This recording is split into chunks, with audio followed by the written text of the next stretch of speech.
कर्तृत्ववान, कृतिशील, परखड, बेधडक असं व्यक्तिमत्व म्हणजेच गोपीचंद पडळकर. एकच छंद, एकच छंद. धन्यवाद ताई. ताईंनी कौतुक केलं, पण मगाशी एक ती मुलगी म्हणाली की बाबा सांगलीमध्ये कोणाचा तरी करेक्ट कार्यक्रम करायचा आहे. आणि आता मला त्यांना सांगायचं आहे, प्रत्येक वादळ पेलू आम्ही, आमच्यात आत्मविश्वास आहे. पायाखाली जमीन, पाठीशी आबाळ आहे. पाय रोवणी जमिनीमध्ये आमचे गोपीचंद पडळकर सह्याद्री सारखे तात आहेत. जाऊन सांगा त्यांना तुमची या वाघाशी गाठ आहे, तुमची या वाघाशी गाठ आहे. आकाशात उडतोय, आकाशात उडतोय पाखरांचा थवा आणि महाराष्ट्रामध्ये फक्त गोपीचंद शेट यांची हवा. टाळ्या वाजव भावा, जोरदार हात वरती. साहेबांना विनंती करतोय आपण मंचाला संबोधित व्हावं.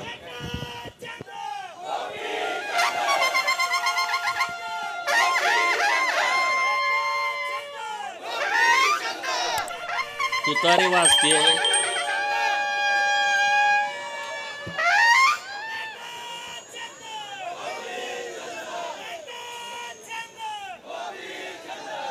तुतारी आपलं पारंपरिक वाद्य आहे. एका माणसामुळे किती बदनाम होऊ शकते तुम्ही बघितलंय. आज सांगलीच्या ठेशन चौकामध्ये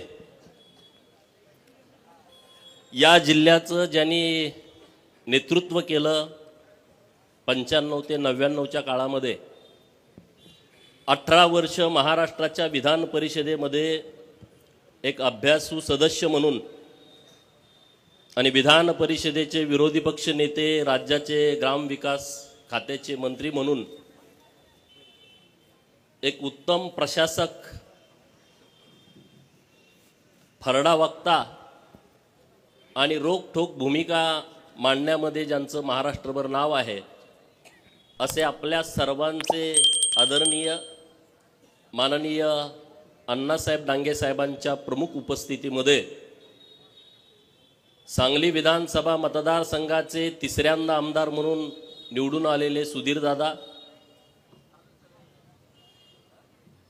महाराष्ट्राच्या आणि देशाच्या इतिहासामध्ये एकच विधानसभा, एकच पक्ष आणि 55 वर्ष आमदार म्हणून ज्यांनी प्रतिनिधित्व केलं, महाराष्ट्राच्या विधानसभेमध्ये आदर्श व्यक्तिमत्व म्हणून ज्यांची ख्याती आहे, असे स्वर्गीय डॉक्टर गणपतराव देशमुख साहेब यांचे नातू डॉक्टर बाबासाहेब देशमुख हे सांगोला विधानसभा मतदारसंघातून निवडून आले. म्हणून त्यांचा आणि गेली अनेक वर्ष तुम्हाला वाटत होतं की मी एकदा तरी जनतेतनं निवडून यावं, म्हणून सातत्यानं जेवढा संघर्ष मी केला त्याच्यापेक्षा जास्तीचा संघर्ष तुम्ही केलाय. हा गोपीचंद पडळकरचा सत्कार मी समजत नाही. ज्यांच्या मनगटामध्ये बळ आहे, ज्यांना अन्यायाच्या विरोधामध्ये लढू वाटतंय मनातून, अशा तुम्हा सर्वांचा हा सन्मान आहे, असं माझं म्हणणं आहे, असं माझं मत आहे. सांगलीच्या या स्टेशन चौकामध्ये अनेक ऐतिहासिक सभा झालेल्या आहेत. या सभांमध्ये तुम्ही अनेक वेळा असाल, माझे पत्रकार मित्र अनेक वेळा असतील, व्यासपीठावरील मान्यवर मंडळी अनेक वेळा असतील. मी पण काही वेळा इथं प्रचाराच्या निमित्तानं असेल, पक्षाची भूमिका मांडण्याच्या निमित्तानं असेल, मी अनेक वेळा या चौकामध्ये बोललोय. परंतु या चौकामध्ये जनतेतून निवडून आल्याच्या नंतर आमचा सन्मान होईल असं कधी वाटत नव्हतं, पण आज ते प्रत्यक्षात आलेलं आहे. आणि ते पण इतक्या भव्य दिव्यतेनं. एखाद्या मंत्र्याचा पण सत्कार असा होणार नाही, असा आमच्या तिघांचा सत्कार तुम्ही केलेला आहे. त्याबद्दल मी तुमचं मनापासून आभार व्यक्त करतो. ही सांगली आहे. अण्णाभाऊ साठे यांच्या लेखणीला धार देणारी ही सांगली आहे. छत्रपती शिवाजी महाराजांच्या स्वराज्य निर्मितीमध्ये ज्यांनी अत्यंत महत्त्वाची भूमिका मांडली त्या भैरजी नायकांची ही सांगली आहे. ही सांगली लता दिदींची आहे. ही सांगली उद्योगपती किर्लोस्करांची आहे, चितळेंची आहे. ही सांगली क्रांतिसिंह नाना पाटलांची आहे. ही सांगली क्रांतीवीर नागनाथ अण्णा नायकवडींची आहे आणि ही सांगली कृष्णा काठचा रॉबिन हुड बापू बिरू वाटेगावकरांची आहे। माझी सांगली जगात चांगली आहे आणि या चांगल्या सांगलीमधली तुम्ही सगळी सोन्यासारखी माणसं इथं उपस्थित आहात। तर माझा आवाज मला वाटतंय सांगलीच्या जेलपर्यंत पण जात असेल, इथून जवळ आहे। मध्यवर्ती कारागृह सांगलीचं आणि राजनंदिनी तिच्या भाषणामध्ये बोलली की अनेक वेळा खोट्या केसेसमध्ये सांगलीच्या जेलमध्ये आम्हाला राहावं लागलं। ही गोष्ट खरी आहे। 2014ला विधानसभेच्या निवडणुकीच्या पूर्वी 10 दिवस मी सांगलीच्या जेलमधनं सुटलो होतो आणि केस काय होती तुम्हाला माहीत आहे, सगळीकडे त्याचा एकदम डांगोरा पिटला जातो विरोधकांच्याकडून। सांगलीच्या जेलमधला एक आरोपी जो खोट्या केसमध्ये ज्याला अनेक वेळा जेलमध्ये जावं लागलं, त्याचा आज जनतेच्या पाठबळावरती सांगलीच्या चौकामध्ये सन्मान होतोय, ही माझ्यासाठी अभिमानाची बाब आहे। प्रस्थापित व्यवस्थेच्या विरोधामध्ये तुम्ही जाण्याचा प्रयत्न केला तर पहिल्यांदा तुम्हाला जेलचा रस्ता दाखवला जातो, हे लक्षामध्ये ठेवा। आणि ज्यांची ही तयारी आहे त्यांनी राजकारणामध्ये पुढे गेलंच पाहिजे। अरे जेवढ्या केसेस माझ्यावरती टाकल्या त्याच्यापेक्षा 1000 पटीनं जेलमधनं बाहेर आल्यानंतर हार लोकांनी आम्हाला घातलेले आहेत। याच सांगलीपासून आटपाडीपर्यंत 10-20 हजार लोकांची रॅली जेलमधनं सुटल्यानंतर या महाराष्ट्रातल्या लोकांनी बघितलेली आहे। लोकांना वाटते गोपीचंद असाच आला, ह्याला काही लॉटरी लागली की लॉटरी लागली नाही रे बाबांनो, आमचा इतिहास नीट बघा, आम्ही लढणारी माणसं आहोत। अण्णासाहेबांनी इतिहास सांगितला, जो समाज स्वतःचा इतिहास विसरतो तो समाज नव्यानं इतिहास निर्माण करू शकत नाही, हे तुम्ही लक्षात घ्या। अण्णासाहेबांनी जे सांगितलंय ते आपण सगळ्यांनी सिरियस घेण्याची आवश्यकता आहे। आज राजकारणामध्ये आपण पुढे आलं पाहिजे। राजसत्ता आणि राजपाट कधी मागून मिळत नसतो, तो नेहमी हिसकावून घ्यायचा असतो। मी पहिल्यापासून ही भूमिका मांडतोय, तुमच्यासाठी कुठलं सिंहासन ठेवलेलं नाही आहे। तुम्हाला सिंहासन निर्माण करावं लागेल, नसेल तर जो सिंहासनावरती आहे त्याच्या पाठीत लात घालून त्याला बाजूला करून तुम्हाला तिथं बसावं लागेल। त्याशिवाय तुम्हाला राजसत्तेतलं सिंहासन मिळू शकत नाही। तर मी 2006ला राजकारणामध्ये आलो, 6 ते किती झाले बघा 24 जनतेतून निवडून यायला किती वेळा पडलो मी निवडणुकांमध्ये, 5 वेळा मी निवडणुकांमध्ये हारलोय। 2-3 वेळा विधानसभा, 1 वेळा लोकसभा, 1 वेळा जिल्हा परिषद, एवढा वेळा। लोक म्हणाय हा वेळा आहे। अण्णासाहेबांनी सांगितलं धनगराचं वेळ दिवस सरूस तर जात नाही। लोक बोलतात खासगीत, आजही बोलतात की गोपीचंद पडळकर जिल्हा परिषदचा सदस्य झाला नाही हा आमदारकी लढवतो, ग्रामपंचायतचा सदस्य झाला नाही हा आमदारकी लढवतो, पंचायत समितीचा अजून मेंबर नाही हा आमदारकी खासदारकी लढवतो, ह्याला येड लागलंय, हा असाच संपून जाईल। होय, गोपीचंद वेडा होता म्हणून लढला, शहाणा असता तर कुणाच्या तर नोकरीला असता कारकून म्हणून, वेडा होता म्हणून लढला। हे वेड पण आपल्या सगळ्यामध्ये असायला पाहिजे, प्रत्येकामध्ये असायला पाहिजे। वेडा माणूस क्रांती करतो, जो ध्येय वेडा आहे, जो संघर्ष करायची तयारी ठेवतो, जेलमध्ये जाऊन बसायची तयारी ठेवतो, तो वेडाच माणूस असतो, शहाणा माणूस असू शकत नाही। शहाणा असता तर तो पाया जाऊन पडला असता। मला माफ करा, माझ्यावरती केस करू नका, पोलिसाला सांगा आत टाकू नका। धनगर वेडा आहे अशी लोक बोलतात, मी म्हणतो होय धनगर वेडा असतो, म्हणून तर त्या वेड्यापणामध्ये मेंढपाळाचा पोरगा सुभेदार मल्हारराव होळकर झाला। त्या वेड्यापणामध्ये तलवार हातामध्ये घेतली आणि सिंधू नदीच्या पलीकडे अफगाणिस्तानामध्ये अटके पार भगवा झेंडा फडकावला आहे, हे लक्षामध्ये ठेवा। शानपणा केला तर काम करावं लागेल, वेडापणा केला तर तुम्ही लीडर व्हाल, नेता व्हाल। आणि तुम्हाला माझी विनंती आहे, झालं पाहिजे, का होऊ नये आपण।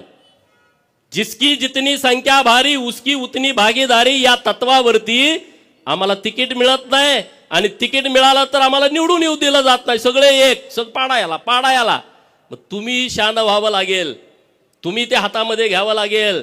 आज जतच्या जनतेला मी मनापासून धन्यवाद देतो की त्यांनी आज ही माझी सत्काराची वेळ आणली, नाहीतर ते शक्य नव्हतं. जत तालुक्यातल्या जनतेने डॉक्टर आरळीसाहेब व्यासपीठावरती अन्य मान्यवर बरेच आले असतील, तर त्यांनी इतक्या क्षमतेनं इतक्या ताकदीनं माझ्यासारख्या कार्यकर्त्याला 26 ऑक्टोबरला माझी उमेदवारी घोषित झाली, 20 नोव्हेंबरला मतदान होतं.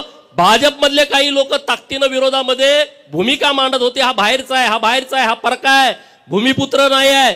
अशा काळामध्ये तालुक्यातली जनता माझ्या पाठीमागं ठामपणे उभं राहिली. मी जतकरांना मनापासून धन्यवाद देतो आणि मी त्यांना जो शब्द दिलाय विधानसभेच्या प्रचारामध्ये, तो प्रत्येक शब्द आणि शब्द पूर्ण करण्यासाठी पुढची 5 वर्ष मी रात्रंदिवस मेहनत घेईल. आणि त्याबरोबर महाराष्ट्रातले काही विषय असतील, महाराष्ट्रातले काही प्रश्न असतील, तर त्याच्यासाठी पण काम करेन ना.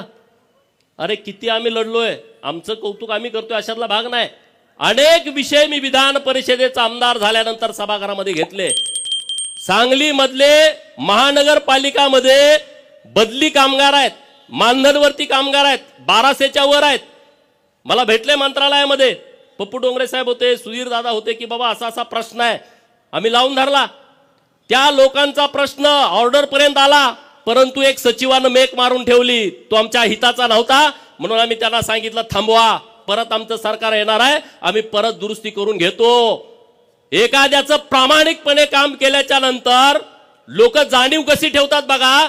आता इथं चिंगा काकू आली, मला दिसली स्टेजवरनं, त्यांच्या बरोबरच्या सगळ्या सफाई कामगार भगिनी आहेत, नटून थटून आल्या चिंगा काकू. ती इतकी रागात होती आमच्यावरती, आमची ओळख नव्हती.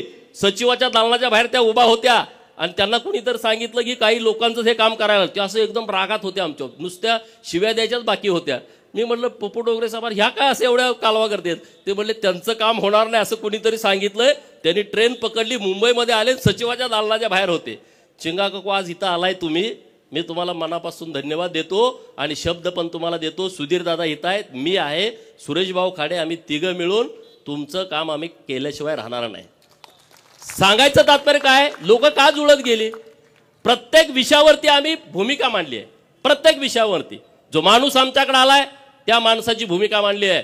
सुधीर दादा व्यासपीठावरती आहेत, त्यांना मला विनंती करायची आहे, दादा महानगरपालिकेची निवडणूक तोंडावरती आली आहे, आता तुम्हाला सिंहासनावरती बसवलंय, त्यांना सिंहासनावरती बसवण्याची वेळ आली आहे.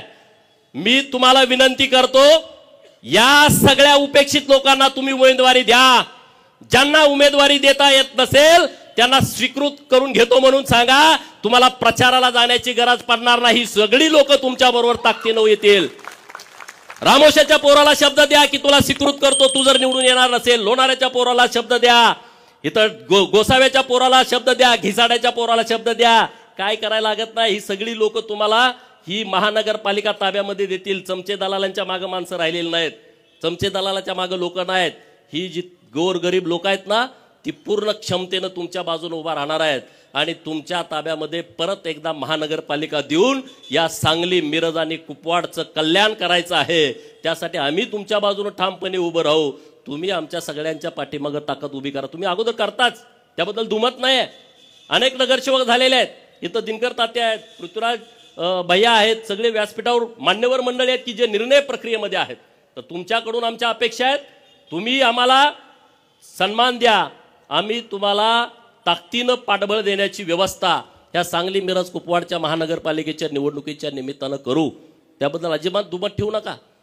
हा सांगली जिल्हा 2 पुढाऱ्यांचा आहे असे वारंवार वारंवार वारंवार म्हटलं जातं, नावं घेत नाही. हा सांगली जिल्हा यांच्या विचाराचा आहे. अरे विचार 5 मिनिटं सांगा ना व्यासपीठावर येऊ, त्यांचा विचार नेमका काय होता आम्हाला कळू द्या. काय विचार होता, कुठं त्याचं पुस्तक आहे का, एखादा ग्रंथ आहे का त्या विचाराचा, की ज्या विचारामुळं या जिल्ह्याला, या राज्याला त्याचा फायदा झाला. अरे मी म्हणतो हा सांगली जिल्हा नागनाथांना नाईकवडींचा, हा सांगली जिल्हा क्रांतिसिंह नाना पाटलांचा हा जिल्हा आहे. हा जिल्हा 12 बलुतेदाराचा, 18 पगड जातीच्या लोकांचा, शेतकऱ्यांचा, कष्टकऱ्यांचा, गरीब मराठ्यांचा जिल्हा आहे. आणि त्यामुळं ह्या जिल्ह्यामध्ये परिवर्तन झालं पाहिजे. नुसतं राजकीय नाही, सामाजिक असलं पाहिजे. विकासात्मक राजकारण असलं पाहिजे, ते परिवर्तन झालं पाहिजे. आणि म्हणून तुम्ही जो आज आमचा सन्मान घेतलाय तिघांचा, त्या सन्मानानं आमची जबाबदारी वाढली आहे.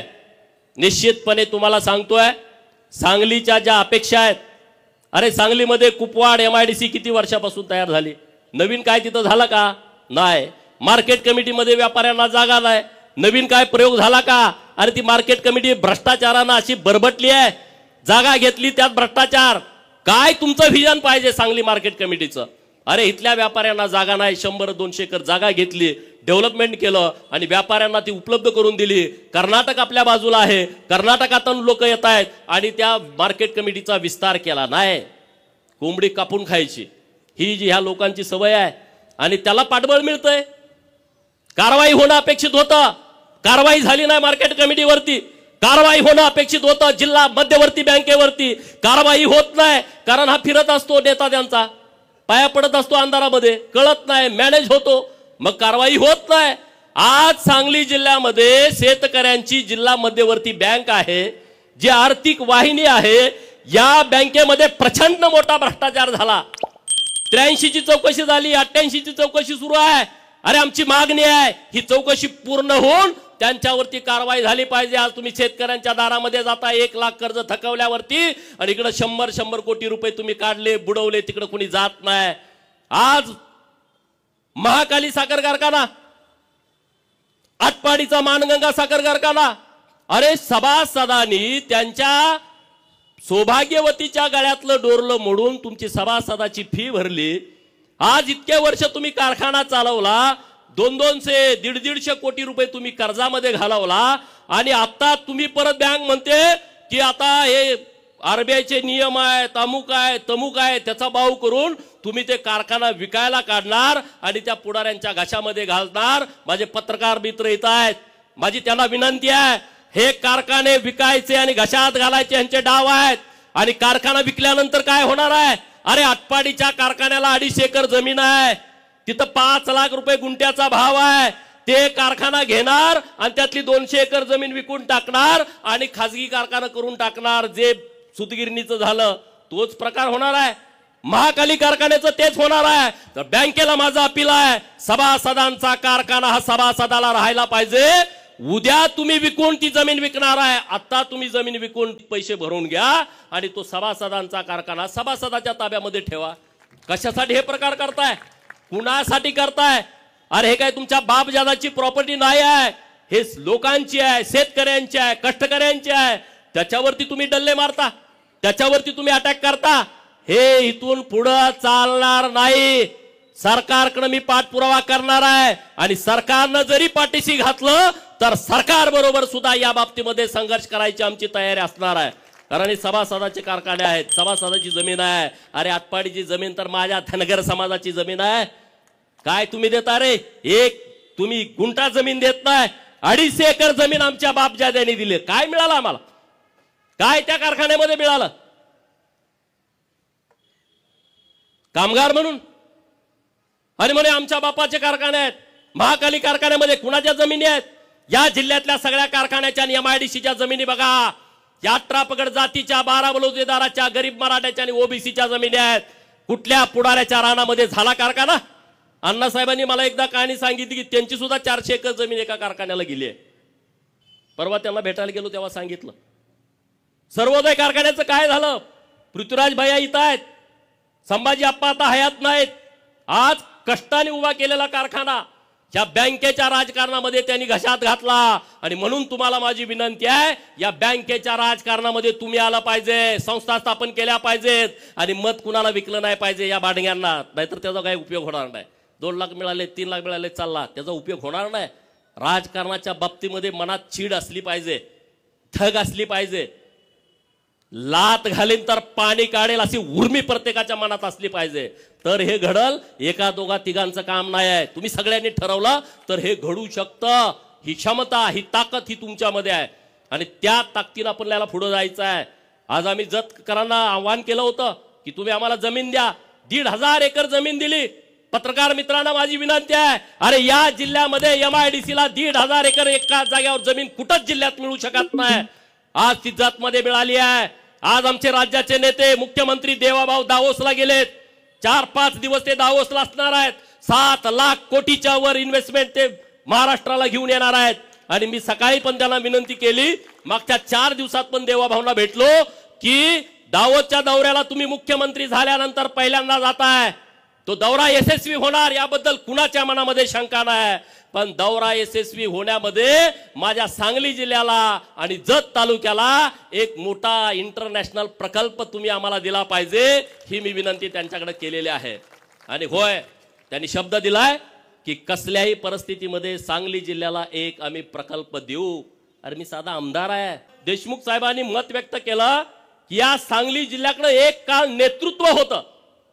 या सांगली जिल्ह्यातले कॅबिनेट मंत्री अनेक वर्ष अनेक वेळा महाराष्ट्राच्या राजकारणामध्ये होते.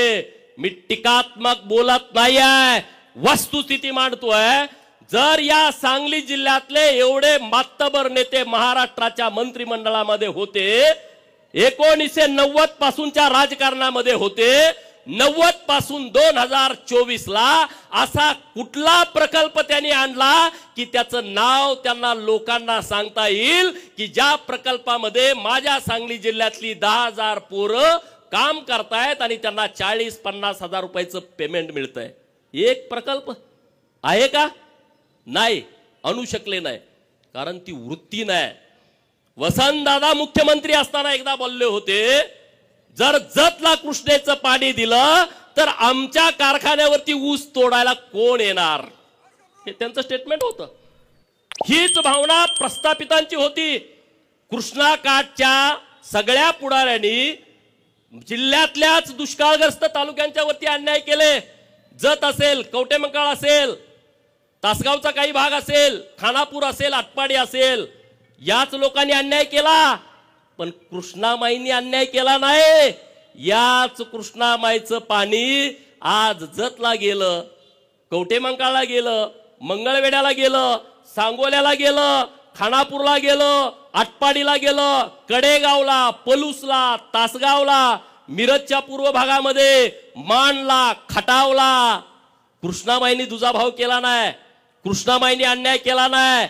आज कृष्णाबाईची ओटी जर माझ्या आईला भरू वाटली, माझ्या वहिनीला भरू वाटली, माझ्या ताईला भरू वाटली, तर आमच्या ओढ्यामध्येच कृष्णामाईचं पाणी आलंय.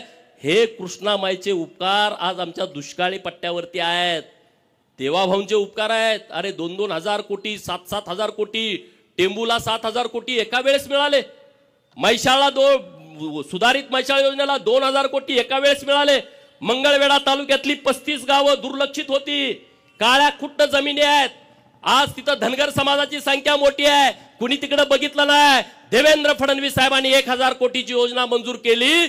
समाधान दादा उताडे यांच्या प्रचारात शब्द दिला होता आणि तो त्यांनी शब्द पूर्ण केला. का नाही इथल्या लोकांना जमलं? जलसंपदा खात्याचे मंत्री होते 2.5 वर्ष. काय केलं तुम्ही? काय भूमिका घेतली? जे काम कार्यकर्ते त्यांच्याकडे करतायत त्यांनाही माझा प्रश्न आहे.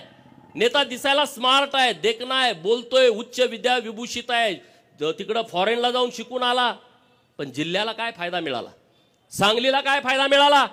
सांगलीकरांनी अनेक वेळा विश्वास देऊन महानगरपालिका दिली. अरे सुधीरदादांच्या नेतृत्वात तुम्ही दिली महानगरपालिका. इथं बऱ्यापैकी मोठ्या प्रमाणात निधी आणला गेला. तुम्ही या नेत्याकडे महानगरपालिका दिली, तुम्हाला काय मिळालं? काही मिळालं नाही.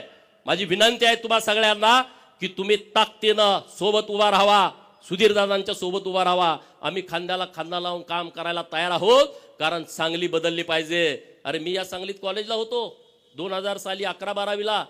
2000 सालची सांगली आणि आताची सांगली काही फरक नाही, काही बदल नाही. माणूस कुठं चुकत नाही, काही भानगड होत नाही. अरे मग ह्याच्याबद्दल कुणीतरी केलं पाहिजे होतं. आमचे सगळे मित्र आहेत, तिथं बलराज आहेत, रावसाहेब आहेत, सगळी टीम आहे. तुम्ही पण अनेक वर्ष पत्रकारिता करताय. ह्याच्यावर कुणीतरी बोललं पाहिजे, कुणीतरी लिहिलं पाहिजे. अरे जतला आमच्या गावाला रस्ता नाही आणि तुमच्या पुढाऱ्याच्या गोठ्याला डांबरी रस्ता आहे, सिमेंटचा कॉन्क्रीटचा रस्ता आहे. काय तुमच्या बापाचे पैसे आहेत? तुमच्या हातामध्ये सत्ता आली, तुमच्या हातामध्ये जिल्हा नियोजनची समिती आली म्हणून तुम्ही मनमानी करता. अरे दुर्दैव आहे. मी जिल्हा नियोजन समितीला आमदार असताना एक पत्र दिला, माहितीचा अधिकार दिला त्यांना आणि म्हटलं की 1999 पासून हे जेव्हा मंत्री झाले तेव्हापासून जिल्हा नियोजन मधून तुम्ही किती पैसे खर्च केले त्याची यादी द्या. अरे जिल्हा नियोजन मध्ये तुम्ही कामं काय केलेत याची यादी कलेक्टर ऑफिसला नाही. ज्याचं बजेट 800 आणि 900 हजार कोटी आपल्या जिल्हा नियोजनचं, त्यांच्याकडे कामं कुठं गेली याची यादी नाही. जर कामाची यादी नसेल 20 वर्षापूर्वीची, अरे इंग्रजांनी इथं बांधलेलं पूल 100 वर्षानंतर पत्र येतंय, ते पूल पडल, तुम्ही नवीन करून घ्या. आणि 20 वर्षापूर्वी, 15 वर्षापूर्वी, 10 वर्षापूर्वी जिल्हा नियोजन मधून तुम्ही किती पैसे खर्च केलेत त्याची यादी जिल्हा नियोजनच्या अधिकाऱ्याकडे नाही. पत्रकार मित्रांना माझी विनंती आहे, तुम्ही सुद्धा माहिती घ्या. मी माहिती दिली तर मला उत्तर दिलं की आमच्याकडे माहिती नाही. ही किती गंभीर बाब आहे बघा. कुणी केला जतवरती अन्याय, कुणी केला आटपाडीवरती अन्याय, याच लोकांनी केलाय. बाहेरचा माणूस आला नाही अन्याय करायला. आणि म्हणून तुम्ही मला निवडून दिलाय जातकरांनी. माझी जबाबदारी जतची तर आहे, पण सांगली जिल्ह्यातल्या उपेक्षित भागामध्ये जिथं जिथं कुठं काम करावं लागेल तिथं तिथं गोपीचंद छातीचा कोट करेल. आणि तुमच्या पुढे एक पाऊल असेल, तुम्ही चिंता करण्याची गरज नाही, अजिबात करायची गरज नाही. आणि राजकारणामध्ये काय भ्यायचं कारणच नसतं. डॉक्टर बाबासाहेब आंबेडकर साहेबांनी आपल्याला इतके अधिकार दिलेले आहेत, तुम्ही कशाला भीताय? काय नाही. ही लढाई काय तुम्हाला बंदूक घेऊन, पिस्तूल घेऊन, बॉम्ब गोळा टाकायची लढाई नाही आहे. ही लढाई विचाराची आहे आणि एका बोटाची आहे. ईव्हीएम वरती बोट पटा पटा पटा तुम्हाला काय करायचं ते करू शकता. तुम्हाला हे तर काय हाणामाऱ्या करायची नाही लढाई. त्यामुळे कुणाला घाबरायचं कारण नाही. आता जिल्ह्यामध्ये एक चांगलं संघटन होण्याची आवश्यकता आहे. कारण 90चे काय टीम होती ती आता राजकारणातून बाहेर पडते, नवीन टीम आली. 90चा आमदार एकटाच जयंतराव आहे. 11,000 निवडून आल्यामुळं तो पडल्यासारखा आहे. आणि जयंतरावचं दुखणं दुसरं आहे की आरआरचा पोरगा आमदार झाला आणि माझा पोरगा आमदार होत नाही, ह्याचं टेन्शन सगळ्यात जास्त जयंतरावला आहे. आणखी काही नेत्यांना पण त्यांचं नावं घ्यायला नको, हे लगेच स्फोट करतात राज्यामध्ये. आरआर बरोबर असणाऱ्या अनेक पुढाऱ्यांचं दुखणं हे आहे की आरआरचं पोरगा आमदार झालं, मग आमचं कसं होणार, तुमचं कसं होणार? तुमची लायकी, तुमची क्षमता, तुम्ही काम केलेलं. जतमध्ये पण चाचपणी केली होती माझ्या अगोदर. त्यांचं ती एजन्सी ते फार हुशार माणूस आहे. एजन्सीचा रिपोर्ट आला नापास पूर्ण. काही जरी केलं तर काही होत नाही. परत त्यांनी हातकलंगले लोकसभेचा सर्वे केला, नापास. सांगलीत पुढी सोडली, लोकसभेला इकडे उभा राहणार आहे, ह्या पार्टीत येणार, होत नाही, शक्य नाही. सत्ता आणि पैसा या मस्तीवरती राजकारण करायची आता वेळ गेलेली आहे, वेळ संपलेली आहे. सत्ता आणि पैशावरचं जर राजकारण असतं तर हा गोपीचंद आमदार होऊ शकला नसता. लोकांच्या हातामध्ये ह्या सगळे विषय गेलेले आहेत, लोकांच्या हातामध्ये ह्या निवडणुका गेलेल्या आहेत. मी लोकसभेला उभा होतो, सांगलीकरांनी मला मतं दिली. एवढी काही जास्त नाही मतं, पण बऱ्यापैकी दिली. आता सुधीर दादा तेव्हा विरोधात असल्यामुळे मतं कोण देणार आपल्याला? तेव्हा मतं आपल्याला मिळाली नाहीत. परंतु मी तेव्हा इथं भाषणं केली होती या चौकामध्ये. मी खासदार झाल्याच्या नंतर मी हे करेन, म्हणजे सगळ्यात महत्वाचा होता की 7 स्टार लायब्ररी करेन, असा मी शब्द तेव्हा विद्यार्थ्यांना दिला. पण मी झालोच नाही तर कसा देणार? आता विधानसभेचा आमदार झालोय, सुधीर दादांच्या बरोबर गट्टी करून त्यांचा फंड, माझा फंड असं करून सांगलीमध्ये एक विद्यार्थ्यांच्यासाठी 7 स्टार लायब्ररी करण्याचा विचार आम्ही करतोय. दादा देऊ ना शब्द, तुमच्या वतीनं देऊ ना? हा, सुधीर दादांच्या वतीनं शब्द मी देतो की आपण करू शकतोय, आपण बदल करू शकतोय. सांगलीतले लोक खूप चांगले आहेत, काम करण्याची क्षमता असणारी लोक आहेत, टीम पण खूप चांगली आहे. तर अशा पद्धतीनं आपण सगळेजण पुढे जाऊ. डॉक्टर बाबासाहेब देशमुख साहेब विधानसभेवरती निवडून आलेले आहेत, त्यांच्याकडे इतका मोठा वारसा आहे, त्यामुळे त्यांची जबाबदारी माझ्यापेक्षा जास्त आहे. मी हुबला काय म्हणून सगळ्याला जग जाहीर आहे, पण त्यांना तसं करून चालत नाही. मला काय उलटं पालटं आहे ते हुबला काय जाऊ दे असं म्हणतात, पण तुम्हाला तसं करून चालणार नाही. कारण तुम्ही आबासाहेबांचे नातू असल्याच्यामुळं तुम्हाला तेवढंच बोलावं लागेल, तेवढंच निर्णय घ्यावे लागतील, तशा पद्धतीनंच तुम्हाला पुढं जावं लागेल. आणि आबासाहेबांच्या कार्यकर्तृत्वावरती आज अख्खं महाराष्ट्र अभ्यास करतो, त्यांना आदर मानतो, अभिमान आहे. माझ्यासारख्या कार्यकर्त्याला अभिमान आहे. आबासाहेबांची विचारसरणी वेगळी, आमची वेगळी होती. आबासाहेब अनेक वेळा स्टेजवरनं मला दम द्यायचे. मी एका माणसाच्या विरोधात बोललो का तू बस नाही मी निघालो म्हणायचे. पण आबासाहेबांच्या बद्दल प्रचंड आदर सगळ्यांच्या मनामध्ये आहे, सगळ्या लोकांच्या मनामध्ये आहे.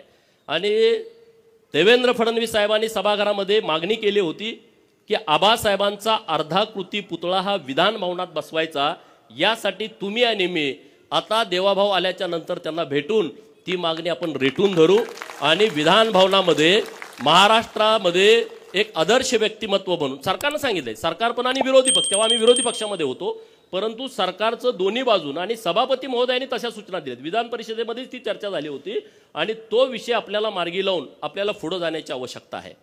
अण्णासाहेबांनी काही विषय आपल्यासमोर मांडले की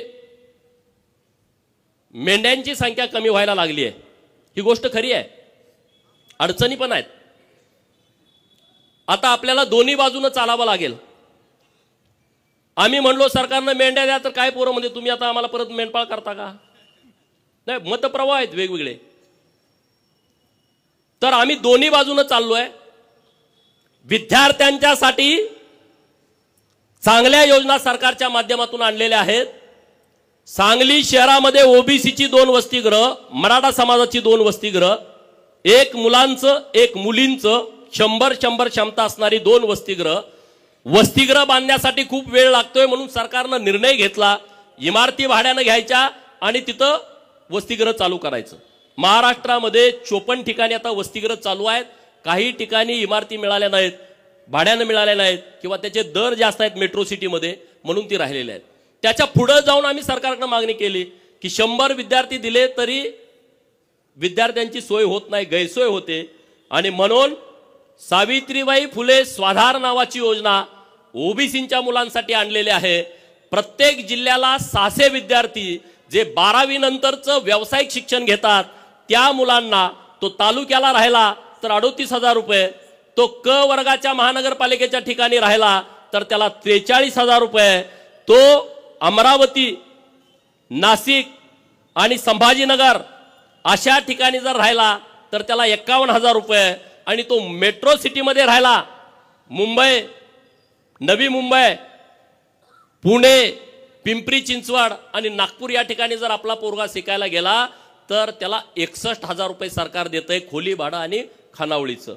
पण दुर्दैवाची बाब आहे, 600 मुलांना ओबीसीच्या, त्यामध्ये 346 जाती आहेत, पण मित्रांनो 600 सुद्धा फॉर्म आले नाहीत.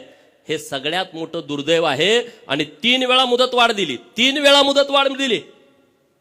तीच योजना धनगर समाजासाठी पंडित दीनदयाळ यांच्या नावानं सेम तीच योजना, फॉर्म तेवढे आले नाहीत.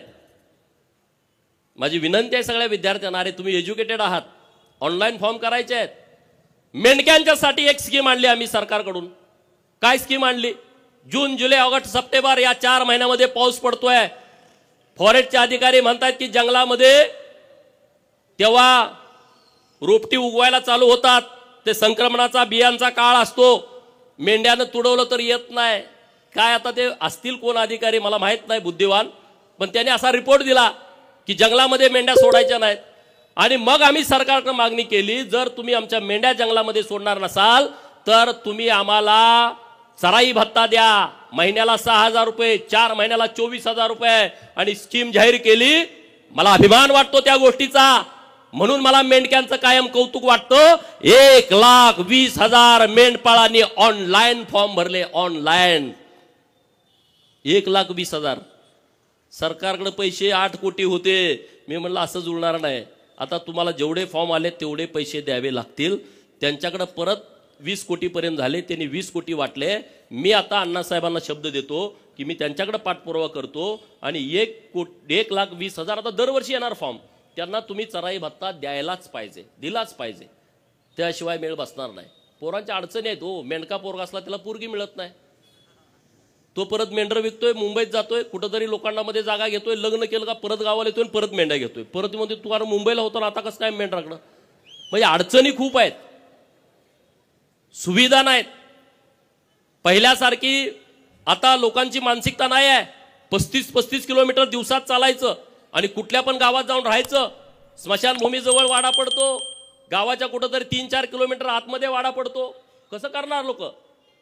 पण त्यातून आता बंदिस्त, अर्धबंदिस्त शेळी फार्म सरकारनं द्यावेत, अशा पद्धतीची आपली मागणी आहे. आमच्या सगळ्या भगिनी घोड्यावरती सगळं ओझं टाकून जातात, आमचे पत्रकार मित्र फोटो काढून बातमी लावतात, तुम्ही बघितलंय. म्हणून सरकारकडे आम्ही मागणी केली आहे, 50 HP चे ट्रॅक्टर सरकारनं द्यावेत. 75% तुम्ही अनुदान द्या, 10% आम्ही भरतो, 15% बँकेनं कर्ज द्यावं आणि 50 HP चे ट्रॅक्टर तुम्ही पहिल्या टप्प्यामध्ये 100 आम्हाला द्या. सरकारनं त्या गोष्टीला तत्वता मान्यता दिलेली आहे. असे नवीन नवीन प्रयोग करतोय. आता आम्ही मिलिटरीवाल्यांच्याकडे ज्या पद्धतीचे तंबू असतात, सरकारला आम्ही विनंती करतोय की तसा तंबू आमच्या मेंढपाळाला द्या, की जो हलका असेल आणि त्यांनी 4 खुट्या मारल्या तर त्यांना तिथं राहता येईल. ही एक स्कीम तुम्ही भटक्या विमुक्तांना लावा, जे या गावातनं त्या गावात जातात, पालामध्ये राहतात. इकडून पाऊस आला इकडे जाते, तिकडून पाऊस आला, अरे कसं जगणार, काय होणार आहे त्यामध्ये. आणि म्हणून तुम्ही मला आमदार केलाय, सरकारकडे पाठपुरावा करतोय. भटक्या विमुक्तांच्यासाठी सरकारनं स्पेशल बजेट मंजूर केलं पाहिजे. आणि मला विश्वास आहे देवाभाऊ मुख्यमंत्री आहेत आणि महाराष्ट्रामध्ये सगळ्यात जास्त सामाजिक न्याय या व्यक्तिमत्वानं दिलाय. आणि मला ठाम विश्वास आहे की त्यांच्या माध्यमातून या सगळ्या भटक्या विमुक्तांच्यासाठी, पालात राहणाऱ्या लोकांच्यासाठी सरकार काहीतरी चांगला निर्णय करेल आणि तो आम्ही तिथं करून घेऊ. तुम्ही आज सत्कार केलाय तर आम्ही कामं केली पाहिजेत ना. आमचा काही मोठेपणा म्हणून आज सत्कार झालेला नाही आहे. आणि सत्काराचं भाग्य आमचं सांगलीमध्ये यावं असं आम्हाला कधी वाटत नव्हतं, पण आज ते घडतंय जतकरांच्यामुळं, आज ते घडतंय सांगोलकरांच्यामुळं, बाबासाहेबांचं आणि सांगलीकरांचं जास्तीचं प्रेम सुधीरदादांच्या वरती आहेत. त्यांना तिसऱ्यांदा तुम्ही निवडून दिलेला आहे. त्यामुळं तुम्ही आज आमच्या तिघांचा सत्कार या स्टेशन चौकामध्ये केला. तर इथून पुढं तुम्हाला ज्या अपेक्षा आमच्याकडून आहेत त्याच्यापेक्षा एक पाऊल पुढं जाऊन ताकदीनं, क्षमतेनं, जिल्ह्यात असेल जिल्ह्यात, राज्यात असेल राज्यात, आता संघर्ष करायची वेळ संपलेली आहे. संघर्ष आता जयंतरावनी करू द्या, पण ते करू शकत नाही. संघर्ष करायचं पण रक्तात असावं लागतं. संघर्ष ते करू शकत नाहीत. आता ते विरोधी पक्षात आहेत, त्यांनी करायला पाहिजे आंदोलन, मोर्चा, रस्त्यावर. आम्ही कुठवर यायचं, आम्ही रस्त्यावरच आहे गेली 20 वर्ष. आता नाही, आता आम्ही सत्तेत आलोय. तुम्ही सुद्धा तुमचा मोड बदला, सत्तेत आलोय असं, नाहीतर विरोधी पोस्ट टाकत बसू नका. आपण आता सत्ताधारी आहोत, तर आपण काम काय करायचं, तुम्ही सरकारला सांगा हे काम केलं पाहिजे. सरकारकडे तुम्ही ही सूचना द्या, कल्पना मांडा. अरे सामान्य माणसं सुद्धा चांगल्या कल्पना मांडतात आणि त्या कल्पनेनुसार सरकार काम करतं. तशा सूचना तुम्ही द्या, त्या पद्धतीनं सरकार काम करेल. आपलं एक महत्वाचं काम राहिलंय, 2-3 वर्ष झालं प्रयत्न सुरू आहे. महाराजा यशवंतराव होळकर यांचा अश्वारूढ पुतळा महाराष्ट्रातला पहिला हा सांगलीच्या जिल्हाधिकारी कार्यालयासमोर बसवायचा आहे. आणि आता त्याची सगळी प्रक्रिया पूर्ण होत आलेली आहे. मुंबईला आता शेवटचं पुतळ्याच्या परवानगीसाठीचं महानगरपालिकेचं पत्र तिथं पोचलंय. मंगळवारी बुधवारी आम्ही जाणार आहोत आणि तिथं एक अश्वारूढ पुतळा महाराष्ट्रातला पहिला हा कलेक्टर ऑफिसच्या समोर करायचा आहे. मागं एकदा डॉक्टर स्वप्नील चोपडे इथं आहे, त्यांनी ते कलर केला होता नवीन नाव लिहायला. एकदा कलर केला का काही गाड्यांच्या डोक्यात आलं, ती परत तिथं नावच लिहू देणार. स्वप्नीलला नेऊन पोलीस स्टेशनला बसवला त्याने की नाव लिहायचं नाही. मी म्हटलं का, पोटात दुखते का, म्हटलं काय अडचण होते. आणि मग संघर्ष करून ते यशवंतराव होळकर महाराजा यांचा सांगलीमध्ये चौक आहे. आणि तुम्हाला सांगतोय, जर तुम्हाला राजकर्ती जमात बनायची असेल, महाराजा यशवंतराव होळकर जोपर्यंत तुम्हाला समजणार नाहीत, महाराजा यशवंतराव होळकर यांचं तैलचित्र तुमच्या घरात लागणार नाही, महाराजा यशवंतराव होळकर यांची जयंती गावागावात साजरी होणार नाही, तोपर्यंत तुम्ही राजकर्ती जमात बनवू शकत नाही. म्हणून माझी तुम्हाला विनंती आहे की महाराजा यशवंतराव होळकर यांची जयंती गावागावात साजरी झाली पाहिजे. घोड्याचा फोटो तैलचित्र आम्ही नव्यानं प्रकाशित केलंय, तो फोटो तुमच्या घरात प्रत्येकाच्या असला पाहिजे. आणि त्यांचा सगळा इतिहास वाचून घ्या. अण्णासाहेबांनी काही पुस्तकं लिहिलेली आहेत, तिकडं सोनवणे सरांनी काही पुस्तकं लिहिलेली आहेत, नास इनामदारांनी झुंज नावाची कादंबरी, हे वाचा तुम्ही. वाचल्याशिवाय काय होणार नाही. तर तुम्ही ह्याच्या मागे पाहणार, ते तुम्हाला ही मोठी माणसं, ही मोठी नाहीत लोक. मी अनेक वेळा सांगतो, तुम्ही ऐकत नाही, त्याला माझा नाही इलाज आहे. ही मोठी नाही, बिंडोक लोक आहेत, हे होपलेस लोक आहेत. ह्यांनी काय नाही, आपल्याला ते लांबनं दिसतंय. आपल्याला गेस्ट हाऊसच कधी कळू दिलं नाही, लांबनंच बघायचो. हे मोठ्या लोकांसाठी, अरे तुमचाही ते, तुम्ही जाऊन बसा की तिथं आयटीत, काय बिघडतंय. आपली प्रॉपर्टी आहे ती, सरकारची प्रॉपर्टी म्हणजे जनतेची प्रॉपर्टी. तुम्हाला ती मोठ्या माणसासाठी आहे, मोठ्या माणसासाठी नाही, तुमच्यासाठी पण आहे. तिथं एकदा जाऊन बसा रो बाबा, जेवा, ऑर्डर द्या, एक दिवस झोपून या ना, तिथं काय बिघडतंय. हा न, ती लोकांसाठी आहे मोठ्या. तुम्ही तोपर्यंत ते तुमच्या ताब्यात घेत नाही. कलेक्टर ऑफिसला गेला, भेटाय ना, शिपायात जाऊ ना, धडका मारून जावा ना, साहेबाला जाऊन भेटा, तहसीलदारला जाऊन भेटा. मध्यस्थ शोधताय, मध्यस्थ काय करताय? भीती घालताय तुम्हाला, पैसे घेताय तुमच्याकडून, दलाली करताय, त्याचा उपयोग होत नाही. तुम्ही जावा ना तिथं, लोकांच्यासाठी जावा, गरिबांच्यासाठी जावा. जात पडताळणी ऑफिस आहे इथं, किती लोकांचे दाखले मिळाले नाहीत, जावा ना तिथं, दरडावा ना, बोला. नंदीवाल्याच्या पोराला जातीचा दाखला मिळाला नाही, का नाही मिळाली जात पडताळणी? तुम्ही खडसावा ना तिथं जाऊन. गोसाव्याच्या पोराला का नाही दिलं, डवऱ्याच्या पोराला का दिलं नाही?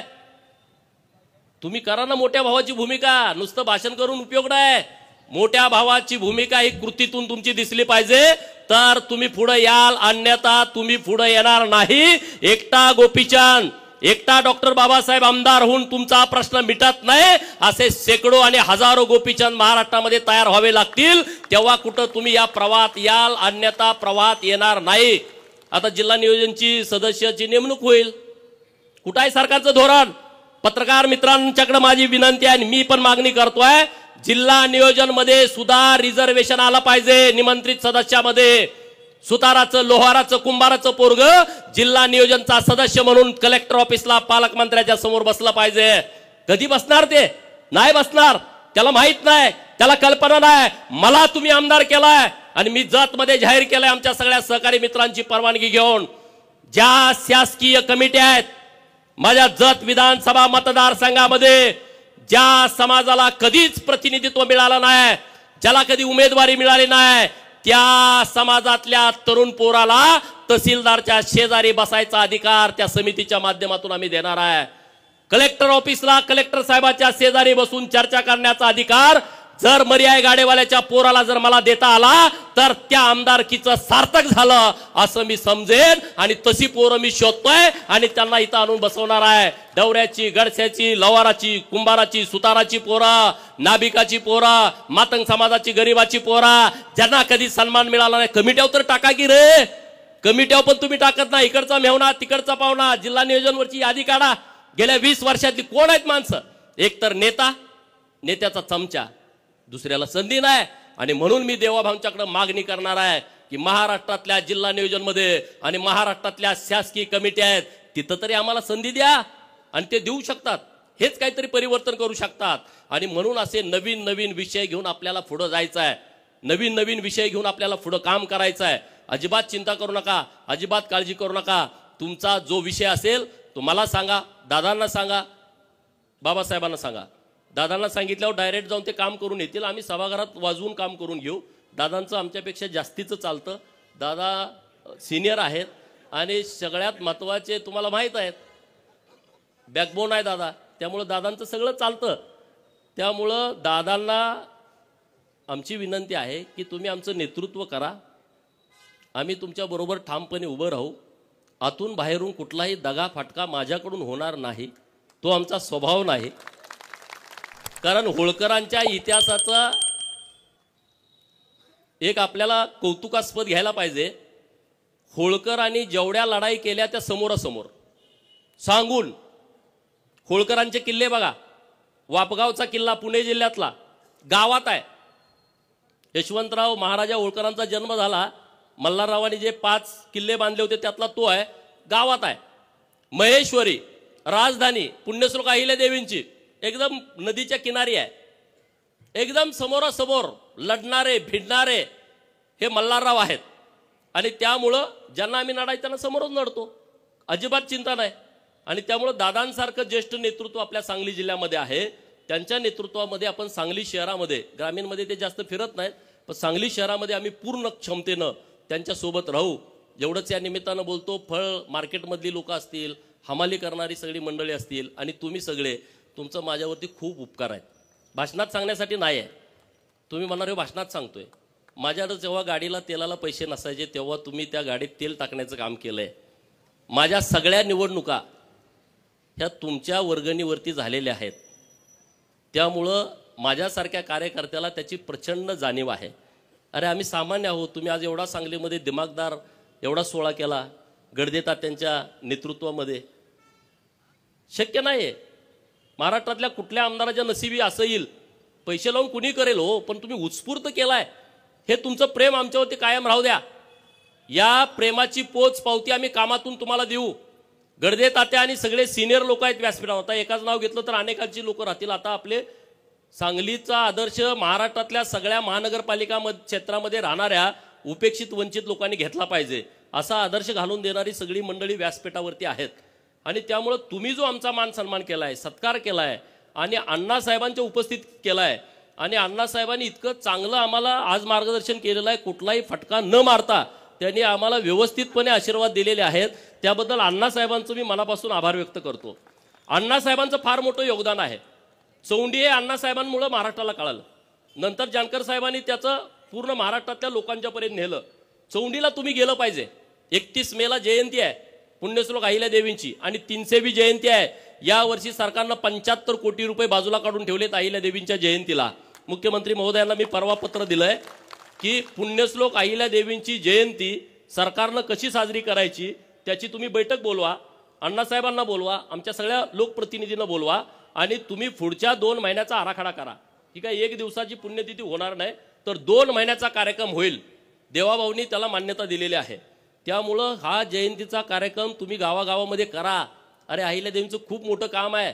छत्रपती शिवाजी महाराजांच्या नंतर हिंदवी स्वराज्याचे पताका ही होळकरांनी खांद्यावरती घेतली, अन्य काही सरदारांनी पण घेतली, परंतु अहिल्यादेवीने जे काम केलेलं आहे ते काम कुणीच विसरू शकत नाही. हिंदू धर्माच्या रक्षणाचं आणि हिंदू मंदिरांचं जीर्णोद्धाराचं काम हे अहिल्यादेवीने इतक्या मोठ्या प्रमाणात केलंय ते कुणी विसरू शकत नाही. नरेंद्र मोदी साहेबांना मी धन्यवाद देईन. काशी विश्वेश्वराच्या मंदिराचा कॉरिडॉर डेव्हलप केला आणि त्या कॉरिडॉरमध्ये पुण्यश्लोक अहिल्यादेवींचा पुतळा त्यांनी तिथं बसवलेला आहे. कुठलाही हिंदू काशी विश्वेश्वराच्या दर्शनासाठी गेला तर त्यांना पुण्यश्लोक अहिल्यादेवींचं दर्शन होतंय. शंकराचार्यांचा आहे, भारत मातेचा पुतळा आहे आणि कार्तिक स्वामीचा, असे 4 पुतळे तिथं बसवलेले आहेत. धन्यवाद देईल मी देवाभावना, एकनाथ शिंदे साहेबांना. अरे अहमदनगरचं नाव बदललं, 1 वर्षाच्या आतमध्ये नामांतरण केलं आणि पुण्यश्लोक अहिल्यादेवी नगर केला. हा काही छोटा निर्णय नाही.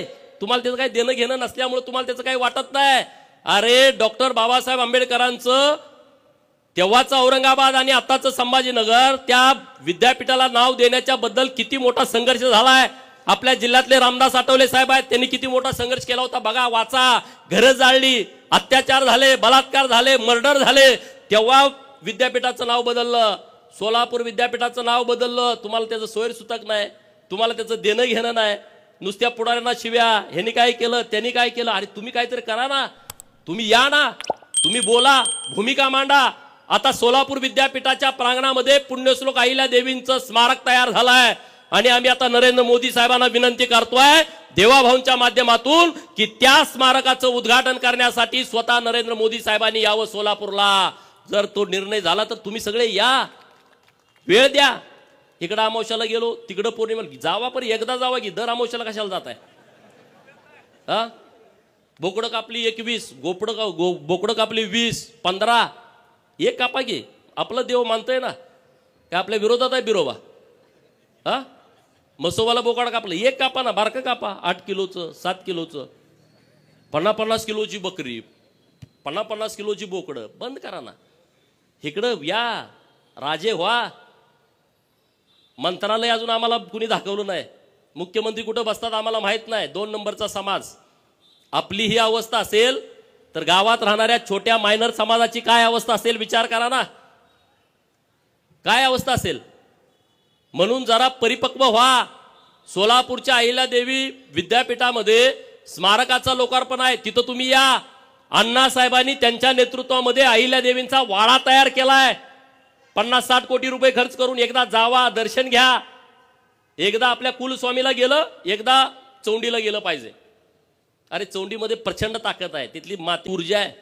तुम्हाला माहित आहे मागे एक जण तिथं जयंती करायला ते पळून जावं लागलं. दुसऱ्या महिन्यात सरकार सुद्धा गेलं.